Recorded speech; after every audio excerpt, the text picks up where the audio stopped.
Bonjour, aujourd'hui je vais vous présenter une étude permettant d'évaluer l'exactitude d'une méthode de mesure. Le fichier se présente de la sorte avec une première partie que l'utilisateur complétera et d'une seconde partie représentant divers graphiques selon divers modèles statistiques utilisés à partir des résultats obtenus. Une petite ligne ci-dessous indiquera également les limites de quantification et éventuellement un facteur de correction à appliquer. Cette méthode par profil d'exactitude est très intéressante dans la mesure où elle ne fait pas intervenir des tests d'hypothèse tels que H0 ou H1 indiquant que le test est significatif ou non significatif.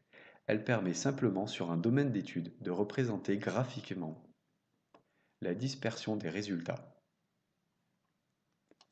Ainsi, l'utilisateur, sur 4 jours de test, réalise en premier lieu un étalonnage sur 3 niveaux.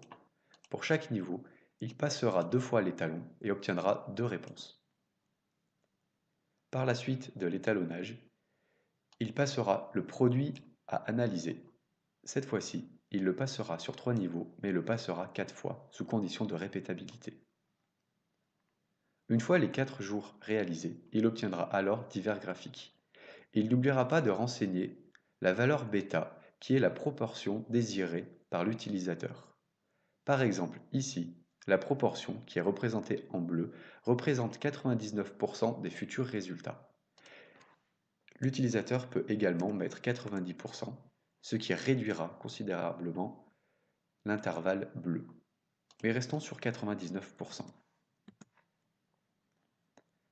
La limite noire représente les tolérances désirées par l'utilisateur qui est ici de plus ou moins 15% de la valeur cible. Il peut très bien choisir 20%, ce qui alors élargira cette tolérance. Attention toutefois, il s'agit là de la tolérance de votre processus de mesure et non de votre produit. Si votre produit, par exemple, doit être de plus ou moins 10, alors le processus de mesure, par sécurité, sera sûrement précis à plus ou moins 1, 2 ou 3. Il faudra alors renseigner cette valeur. Ici, l'utilisateur a choisi une tolérance de plus ou moins 15% de son processus de mesure. Grâce à l'ensemble des résultats, divers modèles statistiques peuvent être utilisés. Le plus classique est le modèle linéaire, c'est-à-dire qu'il trace une droite pour son modèle d'étalonnage et à partir de cette droite, il estime les valeurs retrouvées pour son produit. On s'aperçoit alors ici que pour le niveau faible, l'exactitude de la méthode est imprécise et dépasse largement les tolérances. Cette tolérance ici détermine la limite de quantification qui est évaluée à 132. Un facteur de sécurité, de correction, qui corrige la justesse, lui indique qu'il faudrait multiplier par ce facteur tous les résultats obtenus.